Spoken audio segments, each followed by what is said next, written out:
here comes a guy called Antiochous Epiphanes, being prophesied about by the prophet before he even came, even before Alexander himself came. This guy that came, he dramatized the Antichrist in a more superb way. If you are to study him, this gentleman, it is believed in history that at some point in one night he exceeded over 80,000 Jews that he killed, just in one night. And the way that he came, actually, again, he had some kind of peace agreement again with the Jewish people. Until Antiochus Epiphanes established what is known as the Abomination of Desolation in the temple, where he brought in an image, again, we're back to the image of Zeus, or Zeus, and it had his own face, and he brought it into the temple and demanded that the people, the Jewish people, worship his image. This Antiochus Epiphanes. Not just that, he took a pig and slaughtered it on the altar, desecrating the temple. That's the abomination of desolation. Now, he's dramatizing the Antichrist, the little horn that is coming. Now, he kills the Jews, he was burning scrolls, and he made sure they were no longer observing the Sabbath, you see? And he started actually forbidding circumcision. So, no more worship of God during his reign. And then, when you study that in chapter number 8, another saint asked another saint, how is this going to last from the desecration of the temple until the cleansing of the temple? 2,300 days, right? Yes, Father. And he said unto me, unto 2,300 days, then shall the sanctuary be cleansed. You see? And if you notice that's 6.5 years, according to the Jewish calendar. 6.5 years from the desecration of the temple until the cleansing of the temple. And also, if you look into the history of Antiochus Epiphanes, you'll see he tortured the Jewish people for 6.5 years.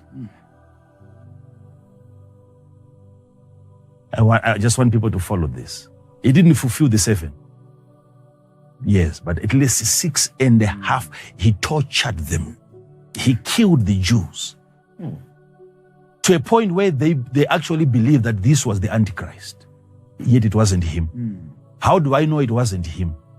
Because he came 175 years before Christ came, before Jesus came. And yet when Jesus came, he made reference to Daniel's prophecy that if you see the abomination of desolation in the future, sitting in the temple, flee. Those of you in Judea, flee into the mountains. So those students, those scholars that believe that there is no Antichrist that is coming in the future, Daniel was referring to Antiochus Epiphanes.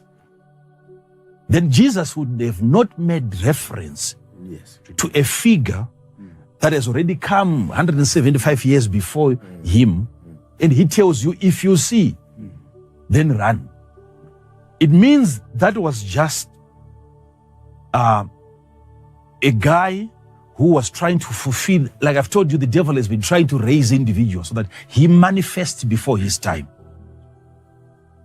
So he didn't quite fulfill everything that the Antichrist needs to fulfill, this Antiochus Epiphanes. Yet he did everything. He sat in the temple, he put his image there, but he did not fulfill.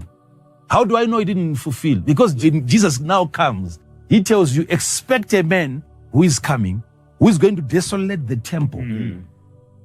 And Paul again makes reference that when you, the son, the lawless one, the son of perdition, would have to sit in the temple and make himself God. And again, he goes on to say, he will be destroyed by the brightness of his coming. And that's not how Antiochus was destroyed, because Jesus never came during the time of Antiochus Epiphanes, 168 BC. That's the time he came, but he wasn't destroyed by the second coming.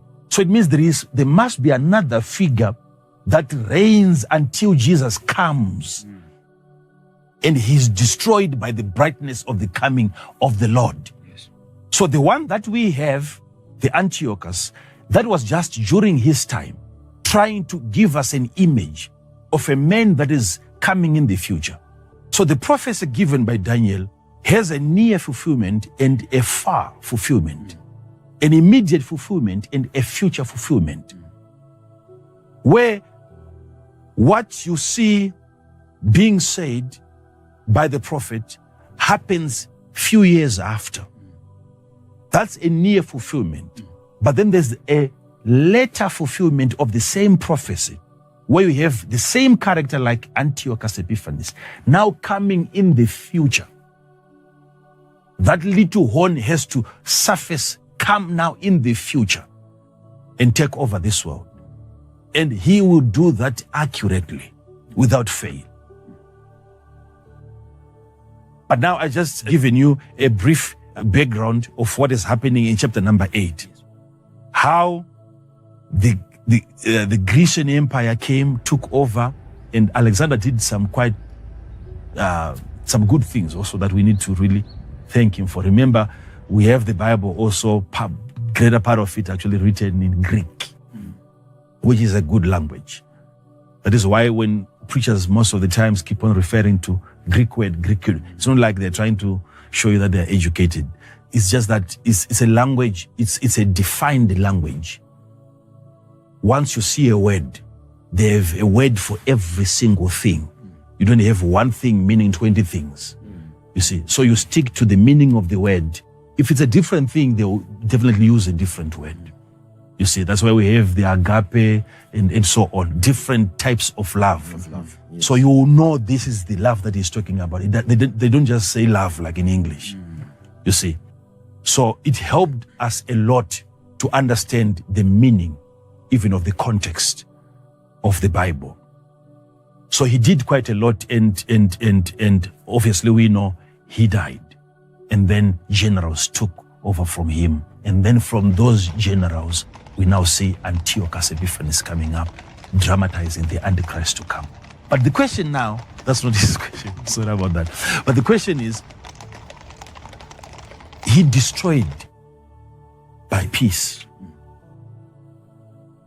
Now I want to show you how he managed to do that. And then we close for today.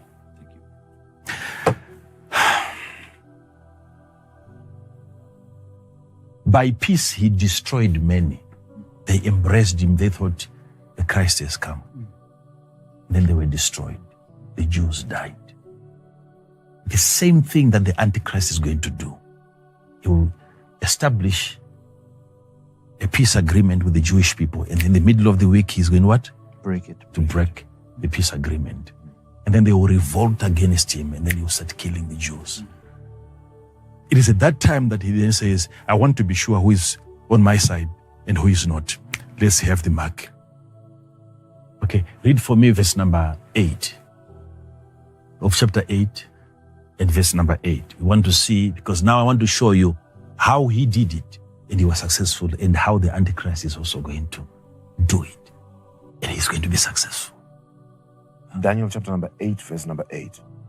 Therefore the he-goat waxed very great, and when he was strong, the great horn was broken.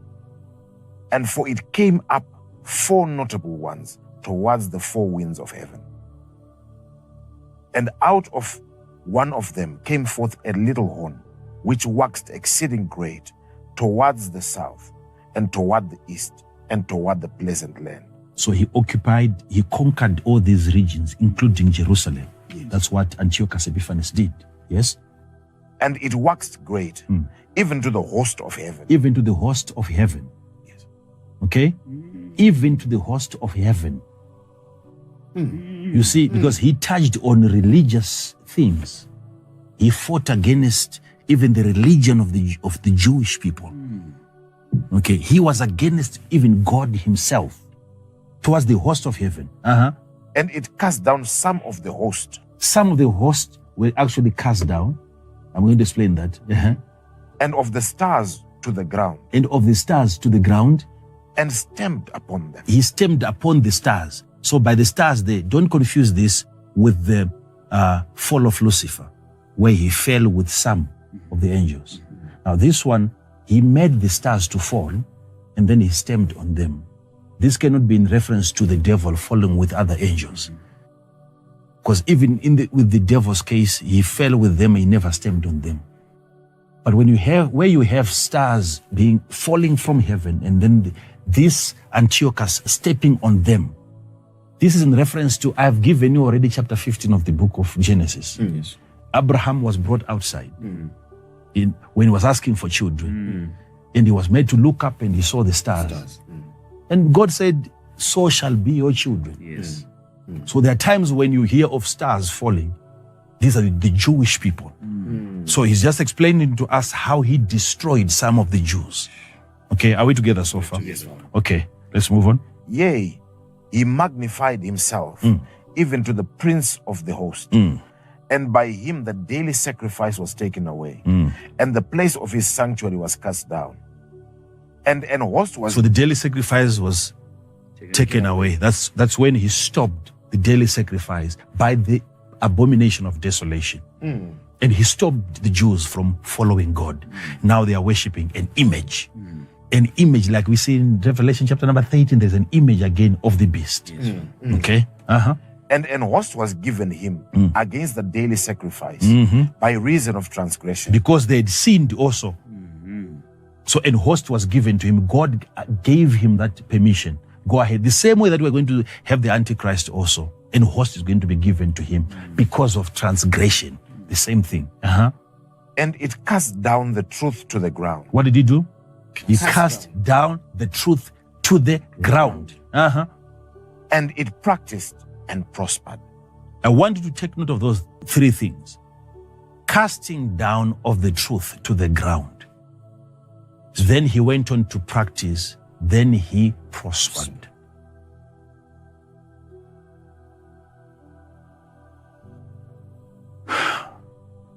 I want to touch the last part of your question, because you said, how is the Antichrist? If this guy was a picture of the coming Antichrist, how is the Antichrist going to achieve, seeing that this world is now a civilized world?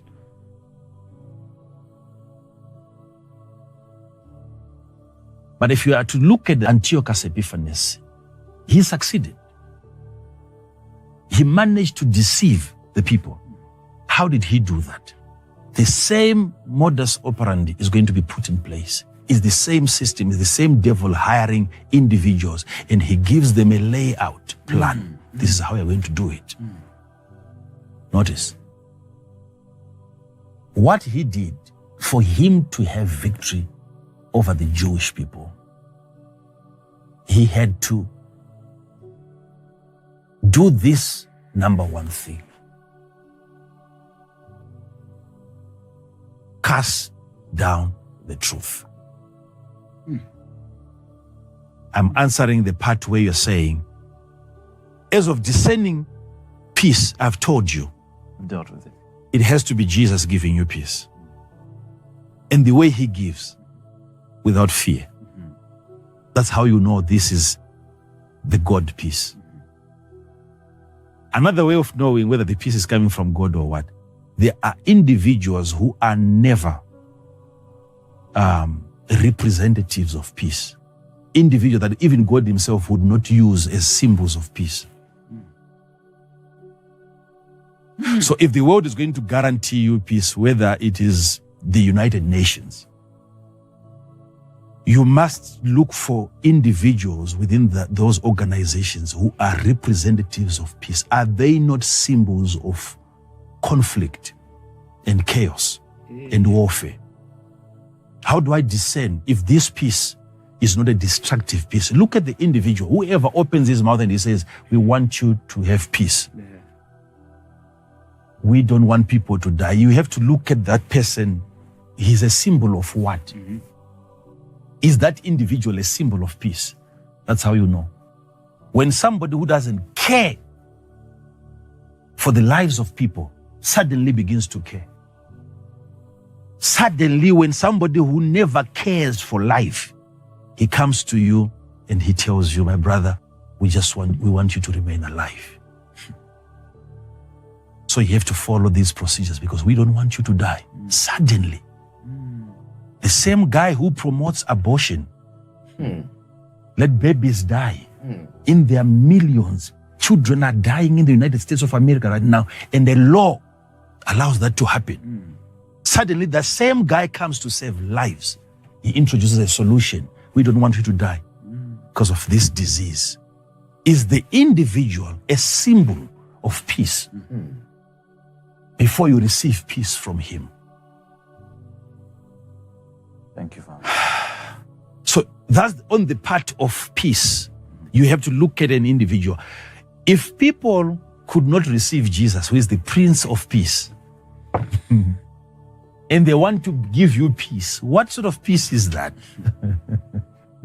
What kind of peace is that? If God himself could not offer them the peace.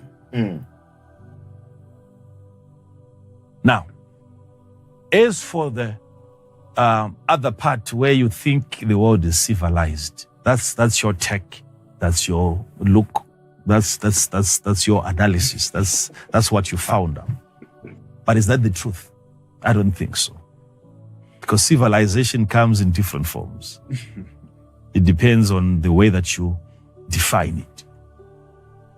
Because with what we've seen already, there's enough proof that we are not as civilized as you think we are.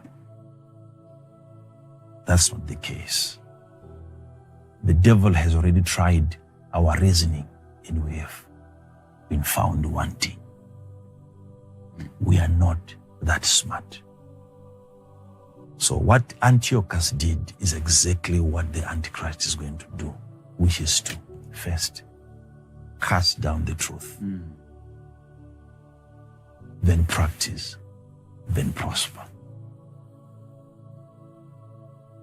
I've given you his style. The first thing that he's going to do, the first thing is to demote the truth. When you cast down the truth, it means the truth was once placed in an elevated position by God. The truth is supposed to be above the people.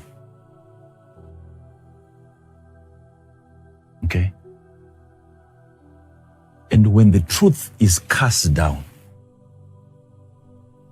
now it's being trampled upon.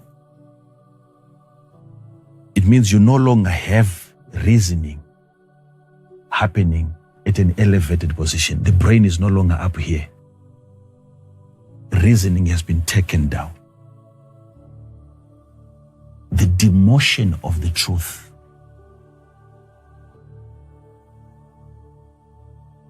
When the truth is down here, people, they start by walking before they reason. They start by running before they reason. That's strong, Father. That's strong. That's strong. That's his approach. I'm giving you his approach now. The first thing that he's going to do is to, because he is in charge of the airwaves, the prince of the air, that's the devil. When he gives the kingdom to the Antichrist, it means he is the one who is going to control the media. And once the media is given to him, that's his instrument. That's going to become the institution by which truth is cast down. So the media houses will be owned by the Antichrist. Okay? The truth is what then becomes fake news. So media houses, people, individuals, even journalists are going to be serving under the instruction of this beast. the Antichrist. He will hire professional guys to support a lie.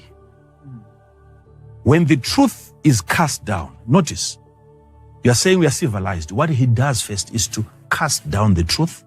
When the truth is undermined, these things are in their order. He did not practice and prospered and then cast down the truth. He cast down the truth first, then practiced, then prospered.